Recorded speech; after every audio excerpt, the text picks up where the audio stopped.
मेरा भाई भाभी से मसाज करवा कर ही सोता था। एक दिन भाभी मायके जाने लगी तो मुझे कहा कि भाई की मसाज कर देना। मैं भाई के मसाज करने गई। भाई ने तो मेरे साथ मसाज की जगह। भाई हर रात भाभी से मसाज करवा कर ही सोते थे। जब तक भाभी मसाज ना करती भाई को नींद नहीं आती थी। एक दिन भाभी को शादी में जाना था। भाभी जाने लगी तो मुझे पास बुलाकर बोली, रात को भाई का मसाज कर देना वरना सारी रात जागते रहेंगे। रात हुई तो मैं भाई को मसाज करने चली गई। अभी 15 मिनट ही हुए थे कि मेरे होश उड़ गए। मेरी भाभी मुझे बोलकर गई थी कि भाई का ख्याल रखना। साथ ही मुझे वह एक काम करने के लिए भी कह के गई थी। मैंने वही काम किया था। अचानक से ही कुछ बुरा हो गया। अभी मैं परेशान थी कि भाभी वापस आएंगी तो मैं उनको क्या जवाब दूंगी। वह क्या कहेंगी कि मैं तो तुम्हारे भाई को ख्याल रखने के लिए बोल के गई थी और तूने यह सब कर दिया। मुझे खुद ही नहीं पता चला कि यह सब कैसे हो गया और इसमें मेरी क्या कसूर थी। यह सब खुद ही हो गया था। मेरे भाई बड़े ही अजीब तरह के इंसान थे। यह हमेशा ही गुस्सा करते रहते थे। मेरी जो पहली वाली भाभी थी वह बहुत अच्छी औरत थी। मेरी भाभी को औलाद ना हुई तो भाई ने कहा कि मुझे तुमसे औलाद नहीं हो रही तो उन्होंने दूसरी शादी कर ली। लेकिन दूसरी बीवी से भी मेरे भाई को औलाद ना हुई। भाई सबको कहते कि सारी 5 औरतें मेरे ही नसीब में लिखी है, मेरी ही उनसे शादी हो जाती है। भाई ने दूसरी औरत को भी छोड़ दिया। वह बेचारी बड़ी अच्छी थी। उन्होंने कहा कि मुझे नहीं छोड़ना, मेरे आगे पीछे कोई नहीं है। लेकिन भाई ना माने। मैं तुझे रखकर क्या करूँगा? तुमसे मेरा क्या फ़ायदा है? जबकि उन्होंने इस औरत के साथ 5 साल गुजारे थे और 5 साल में ही वही इतनी ज़्यादा बुरी लगने लगी थी कि जब शादी हुई तो उस वक्त यह काफ़ी खूबसूरत थी। पता नहीं मेरे भाई ना जाने उन औरतों के साथ क्या करते थे कि हालत ऐसी हो जाती थी। मेरे भाई ने तीसरी शादी कर ली थी। मेरे माता पिता इस दुनिया में से चले गए थे और मैं अपने भाई के साथ अकेली रहती थी। मेरे बाबा जिंदा होते तो मुझे भाई के साथ अकेले कभी नहीं छोड़ते। भाई ने घर अलग किया हुआ था। वह बहुत अमीर थे। उन्होंने बहुत अच्छा घर बनाया हुआ था। उनके घर में सब कुछ था। हम लोग गरीब थे। मेरा भी दिल करता था कि मैं अपने भाई के घर हमेशा टीवी देखूं, फ्रिज से ठंडा पानी पीऊं, गर्मियों में एसी के मजे लूं और आराम से सो सकूं। मेरे भाई को माँ बाप के मर जाने का बड़ा ही दुख था, इसलिए उन्होंने मेरी जिम्मेदारी ली थी और कहा कि वह मेरा ख्याल रखेंगे। यह जो मेरी तीसरी वाली भाभी है वह भी बड़ी मासूम है। भाई कहते हैं कि मेरे नसीब में सारी की सारी औरतें ऐसी आती हैं जो बच्चा पैदा नहीं कर सकती। लेकिन दरअसल उनके नसीब में ऐसी औरतें आई थीं जो बहुत ही ज़्यादा शरीफ और मासूम होती थीं। यह भाभी भी बहुत ही अच्छी थी। मेरे भाई मेरी भाभी से बहुत ज़्यादा सेवा करवाते थे। पूरी दिन उनकी कोई ना कोई फरमाइश होती थी। बिन मौसम के चीज़ें पकवाते रहते। कभी कहते पकौड़े बना दो, कभी कहते चाय बना दो और मुश्किल से मुश्किल खाना बनवाते रहते थे। मुझे कहते थे कि तुम भी खाया पिया करो, ऐश किया करो, काम करने की कोई ज़रूरत नहीं है। वैसे घर के कामों करने के लिए भाभी ने नौकर रखे हुए थे, लेकिन खाना पकाने की सारी जिम्मेदारी मेरी भाभी पर ही थी। मैं उनकी मदद किया करती थी, पर मेरे भाई कहते थे कि कोई ज़रूरत नहीं है तुम्हें काम करने की। अगर तुमने काम किया तो भगवान के यहाँ जाकर मैं अपने माता पिता को क्या मुंह दिखाऊंगा। भाई को मुझसे बहुत ही मोहब्बत थी। उनको एक बार किसी आदमी ने कहा कि तुम्हारी तो तीसरी बीवी से भी औलाद नहीं हो रही, इसका मतलब तुम में ही कोई गड़बड़ है। तो उन्होंने कहा कि मेरे अंदर कोई गड़बड़ी नहीं है, बस मेरे नसीब में औलाद नहीं है।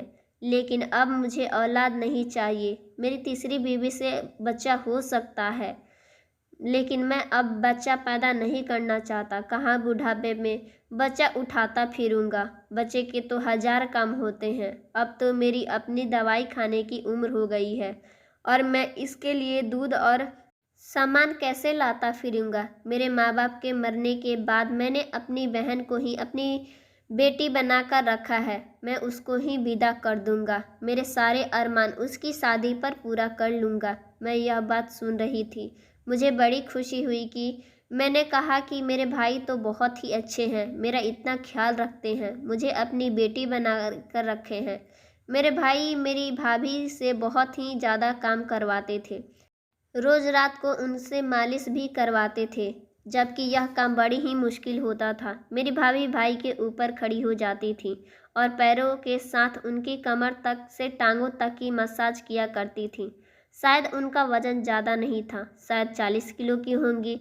भाई 1-2 घंटे तक भाभी से मसाज करवाते थे, यहाँ तक कि जब भाभी वापस आती तो खुद थक चुकी होती। भाई की एक बड़ी अजीब हरकत थी, तो कभी कभी कहते थे कि भाभी को कमरे से बाहर निकाल देते थे और कहते थे कि मुझे अकेले सोने की आदत है। वह खुद अपने कमरे में सोते थे, भाभी को दूसरे कमरे में सोने के लिए कहते थे, लेकिन कभी कभी भाभी उनके कमरे में भी सो जाती थी। मेरे लिए अलग से कमरा था, वहाँ पर एसी भी लगा हुआ था। मेरी ज़िंदगी तो यहाँ पर ठीक से गुजर रही थी। मेरी भाभी को कहीं जाने भी नहीं देते थे, उनके अपने घर भी नहीं। भाभी को रात को भी उनके घर रुकने नहीं देते थे। मेरी भाभी कहती थी कि मैं तो बस यहाँ सेवा करने के लिए आई हूँ। अमीर बंदा है, उसके पास पैसे हैं, हम लोग गरीब थे, माता पिता ने पैसे देकर शादी कर दी, वरना मेरी तो यह पहली शादी है। भाभी मुझे अपना दुख सुख बता दिया करती थी, लेकिन भाई से बहुत ज़्यादा डरती थी। जैसे ही किसी आहट की आवाज़ आती तो भाभी चुप हो जाती थी और मुझे बार बार कहती थी कि किसी को कुछ ना बताना कि मैं तुमसे क्या बात करती हूँ। मैं भी कहती थी कि नहीं बताऊंगी, कि मुझे क्या बात की है आपने, आखिर मुझे बताकर क्या मिलता। मेरी भाभी अच्छी थी और मुझे उनके साथ अच्छे से रहना था। मुझे एक दूसरे में फूट डालने की क्या ज़रूरत थी। मेरी भाभी ने मुझे बताया कि उनका बाप बहुत ज़्यादा बीमार रहता है, बिस्तर पे पड़ा रहता है, तबीयत भी बहुत ख़राब रहता है, लेकिन तुम्हारे भाई जाने ही नहीं देते हैं। कहते हैं कि घर के काम ज़रूरी है, टाइम पर खाना नहीं मिलता है तो मेरा मूड ख़राब हो जाता है। भाभी मुझे कहती थी कि औरत गरीब बंदे से शादी कर ले, जो कम से कम प्यार करने वाला और एहसास करने वाला हो, लेकिन ऐसे आदमी से शादी ना करे जिसके पास पैसा हो लेकिन एहसास करने वाला ना हो। मैंने कहा कि पर आजकल की औरतें तो ऐसी नहीं सोचती, वह तो सोचती है कि आदमी के पास पैसा हो, चाहे वह कैसा भी हो। तब भाभी ने कहा कि काश कि मुझे पहले पता होता यह सब कुछ होता है, तो मैं तुम्हारे भाई से कभी शादी ही ना करती। मेरे तो दिल करता है कि गले में ढोल डालकर पूरे शहर में बताऊं कि कोई भी अमीर बंदा से शादी ना करे, और करे तो कम से कम उसका आदमी एहसास करने वाला हो, जिसके अंदर थोड़ा बहुत एहसास हो, इंसानियत हो। मेरी भाभी बड़ी परेशान रहती थी। मैंने कहा कि मैं आपकी मदद करती हूँ, भाई से बात करती हूँ। उन्होंने कहा कि नहीं नहीं, तुम बात नहीं करना, वरना वह कहेंगे कि मैं तुमसे शिकायत करती हूँ। लेकिन भाभी अंदर ही अंदर बड़ी परेशान रहती थी। एक दिन रोना शुरू हो गया। भाई ने कहा कि क्या बात है, क्यों घर में मनहूसियत फैलाई हुई हो। मुझे बिल्कुल अच्छा नहीं लगता कि घर की औरतें घर में बैठकर रोती रहें। जिस घर में औरतें इस तरह बैठकर रोती हैं, उस घर में पैसे की रुक जाते हैं। तुम क्या चाहती हो कि मेरी कमाई खराब हो जाए? तो मेरे पास पैसे नहीं होंगे तो सबसे पहले तुम ही मुझे छोड़कर जाओगी। मेरी भाभी ने कहा कि मैं अपने बाप से मिलना चाहती हूँ। पता नहीं कब फ़ोन आ जाए और पता चले कि बाबा इस दुनिया में नहीं है, आखिरी बार उनसे मिल भी ना पाऊँ। अगर ऐसा हुआ तो मैं ज़िंदगी भर आपको माफ़ नहीं करूँगी। मेरे भाई को रहम आ गया और उन्होंने कहा कि ठीक है, चले जाओ, लेकिन सिर्फ एक रात के लिए। शाम को जाओ और अगली सुबह ही वापस आ जाना। मेरी भाभी तो इतने में ही खुश हो गई। उन्होंने कहा कि ठीक है। मेरे भाई थोड़े पैसे दिए और कहा कि इनके लिए कोई चीज़ लेते जाना और मेरी तरफ से भी पूछ लेना। भाभी ने कहा कि अगर आप भी चलते तो। मेरे भाई ने कहा कि मेरी तीसरी शादी है, पहली नहीं। तुम जो मैं ससुराल का मुँह देखता फिरूँगा। तुम अच्छी औरत हो, मेरा ख्याल रखती हो, लेकिन तुम्हें बहुत नखरे हैं। अगर ज़्यादा नखरे करना है तो तुम वहीं पर बैठ जाना, मैं तुम्हें तलाक के पेपर भिजवा दूंगा। मेरी भाभी तो डर गई। मैं भाई का रवैया देख रही थी, इतना गलत रवैया था। भाभी ने इनके साथ इतना अच्छा किया, लेकिन भाई ने आज इनको ऐसी बात कह दी। ऐसा नहीं कहना चाहिए था। उनका कसूर क्या था? वह कहने लगी कि दिल तो नहीं कर रहा कि जाऊं, लेकिन क्या करूं, एक तरफ बाप है और एक तरफ मेरा घर, और बाप इस दुनिया से जाने वाला है। अगर बाप से ना मिली तो जख्म बन के मेरे दिल में बात बैठ जाएगी, मुझे अलग ही अंदर खाए जाएगी। लेकिन अगर वहाँ से आने में देर हो गई तो तुम्हारा भाई मुझे तलाक दे देगा। पर तुम पीछे से सब कुछ संभाल लेना, तुम उन्हें मौका मत देना ताकि उन्हें मेरी याद आए। मैंने कहा फिक्र नहीं करो, मैं उनका टाइम से सारी चीज़ें दे दूंगी। मैं सारी चीज़ें बहुत अच्छे बनाऊंगी जो उनको बहुत पसंद आएंगे। भाभी ने मेरे सर पर हाथ रखा और कहा कि तुम बहुत अच्छी लड़की हो, मैं भी तुम्हें अपनी बेटी समझती हूँ और हमेशा समझूंगी। तुम मेरे सुख दुख समझती हो। भाभी वहाँ से चली गई और मैं सुबह सुबह उठ गई। पहले मैंने भाई को नाश्ता बनाकर दिया, उसके बाद खाना, शाम को चाय के साथ भी कॉफ़ी भी बनाई थी, लेकिन वह बिल्कुल भी खुश नहीं हुए। उन्होंने कुछ नोटिस ही नहीं किया, यह भी नहीं कहा कि बहुत अच्छा खाना बनाया है। वैसे तो वह मुझे बहुत प्यार करते थे, लेकिन इस मामले में उनकी जुबान से एक लफ्ज़ भी नहीं निकलता था, क्योंकि शायद उन्हें औरतों की तारीफ़ करनी ही नहीं आती थी। मेरी भाभी भी बहुत अच्छा खाना बनाती थी, लेकिन उन्हें कभी तारीफ़ नहीं की, बल्कि हमेशा ही उन्हें ये कहते रहे कि थोड़ा और मेहनत कर लेती तो अच्छा बन जाता। रात हुई तो मुझे भाई ने आवाज़ दी। मेरी भाभी ने कहा था कि मसाज किए बगैर तुम्हारे भाई को नींद नहीं आती थी, आज का यह काम तुम कर लेना। मैंने कहा कि ठीक है, मैं कर दूंगी। उन्होंने मुझे आवाज़ दी।